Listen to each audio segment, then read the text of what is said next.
Why the Czech Republic is so crucial to the West? The Czech Republic is a small landlocked country in Central Europe. Its population equals to only a quarter of the population of its much bigger neighbor Poland. Compared to Germany, Czech Republic barely covers only 13% of its population. Despite that, the country has a major significance for the West, politically, strategically, but also economically. Because of its small area and population, it is often overlooked by the media, and it had initially been overlooked by the West as well. However, there is a reason why the Habsburgs, Hitler, and even Stalin have put so much importance on having this part of Europe. The land has been probably settled for as long as we know, as there are artifacts and drawings dated back to the Stone Age. We cannot 100% confirm this with the little historical data we have, but it's very possible that Slavs have been living in this area for quite some time, although constantly fighting the Germanic tribes, which they called the Mute, because they didn't speak Slavic language. Already in year 862, the people of Grand Moravia had a great significance and regional influence in the area. While all Slavic nations practiced their Slavic religion, called paganism by the West, staying quite uncivilized, the ruler of Grand Moravia specifically asked Byzantine to send Christian missionaries to the country to, quote, help teach us the right Christian belief in our language, so that other countries, seeing that, could follow us, claiming that the people of our country have given up on paganism and adhere to the Christian law already. After the missionaries, chosen for their knowledge of Slavic language, arrived to the country, they've created the beginnings of what had later developed to be the Slavic writing, translated all the religious texts to Slavic language, established schools teaching this writing across the country, which later allowed churches to service in Slavic language. This opened the door to the rest of Slavic countries in the region and helped to merge these two very different worlds closer together.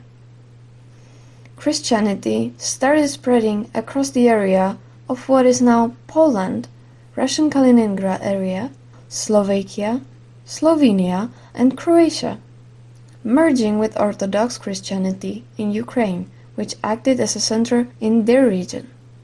Great Moravia thrived economically, although a year later it has been invaded by Germans and centuries of German and Austrian oppression followed. Anyway, still talking about religion, during 420s, the Hussites religious revolution movement started to form in the Czech Kingdom and Moravian Margraviate. This was similarly followed by the Lutherans, Calvinists, and Anglicans movements west from the country a century later. Here, the Czech and Moravian people also acted as somewhat of a local pioneer. What made the area so special, though, have always been the quick brains and manual abilities of the locals. This especially showed during the Austrian-Hungarian Empire era, during which the saying golden Bohemian hands have been created. According to some sources, Bohemian industry covered 70% of all Austrian-Hungarian industry.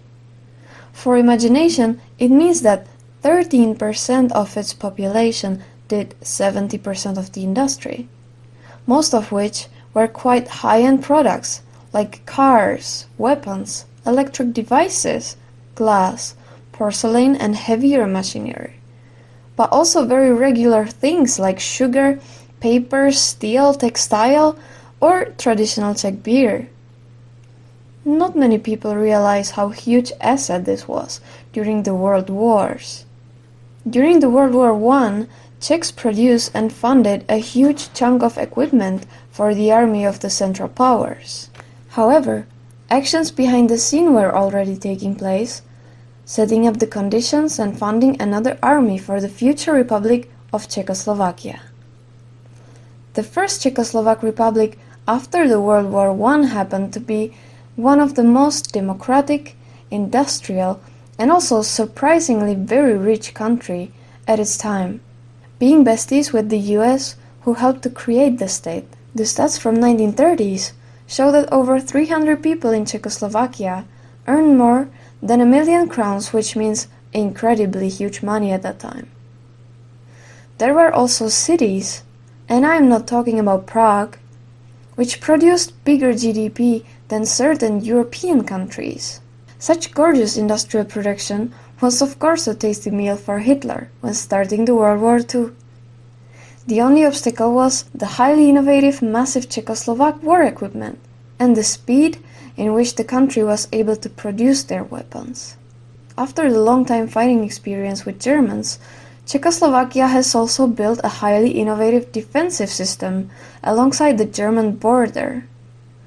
Unfortunately, Czechoslovak allies didn't see the significance of its territory and agreed on shutting Hitler's mouth with a diplomatic decision. He claimed that all he wanted was Bohemia, and with that, Germany wouldn't start any war.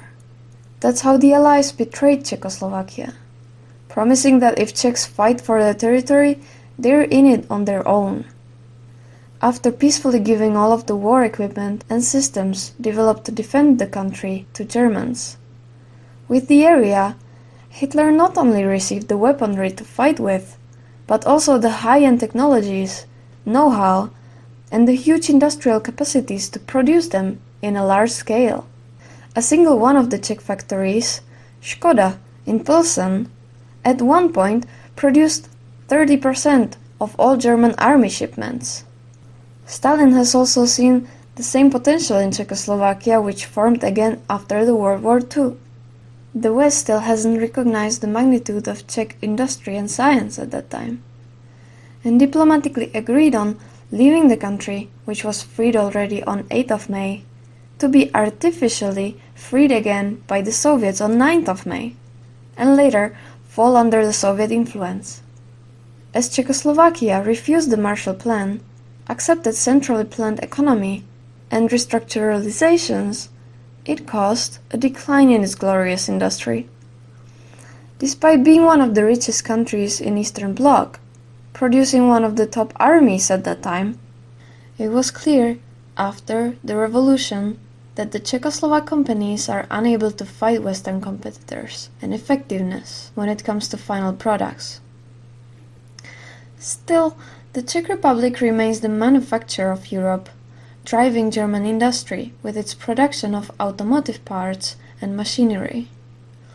Looking at how big and rich the German industry is, shows you how influential the golden Bohemian hands are, and the democratic nature of the Czechs helps to close the gap between the West and the Slavic nations.